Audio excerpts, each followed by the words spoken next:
Alright, L-Mid's jaded on Frappuccinos.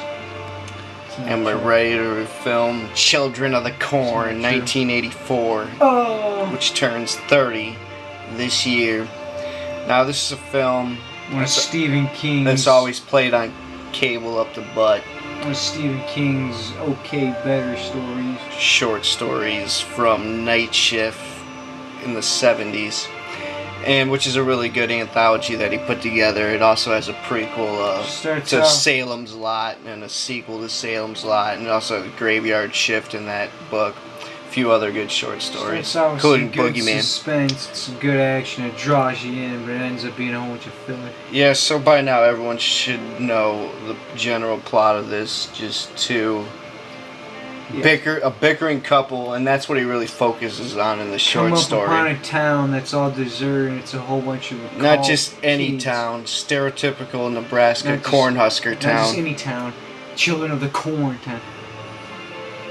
And it's a bunch of pagan, misguided youth. hellions who have their own bloodlust and dogma interpretation of the Bible. And there's a red-headed Rufio, aka Shaun White flying tomato lookalike, aka Carrot Top with a bloodlust. Get the blood of virgins and stuff like that to. Yep.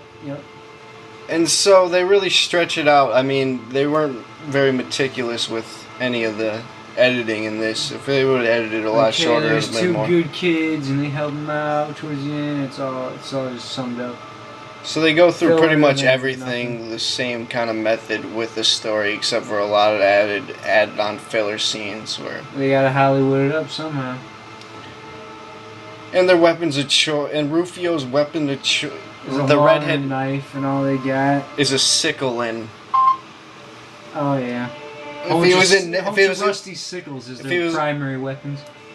And that's given. If he was in Neverland, he'd have a short saber with a coconut as the handle. And it's really a good story to build upon.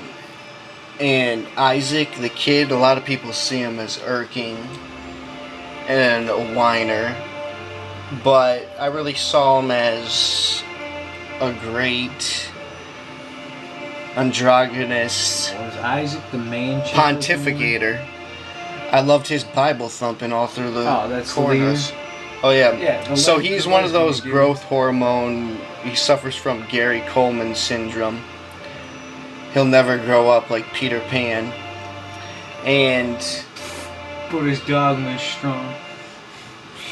So a really good performance by him, mature beyond his years. At first you're like, is it a lesbian? And the corn's alive. Is it not? There's a tremor demon that's yellow. It's a whole bunch of weird stuff.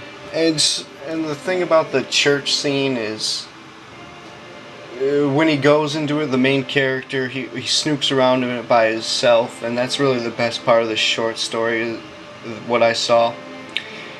From what I remember reading. So I read the short story before I even saw this movie. Finally got to see it. I only saw snippets of it through the years. They used to play it on VH1 up the butt. And overall C-. Like, I give it a 6. I've never seen any of the sequels, and but still really solid. Crap and filler, but it's still awesome concept. A little bit entertaining. Yeah, they could have gone somewhere better with it. It's about this evil spirit that devours the adults once they become a certain age in order for them to get a plenishing harvest. It's such savage paganism, like really ancient paganism, all earth cults. And that's what he harkens. And the best part is when he snoops around and the scissors cut out of the New Testament of the Bible. That's the best Stephen King rating I've seen.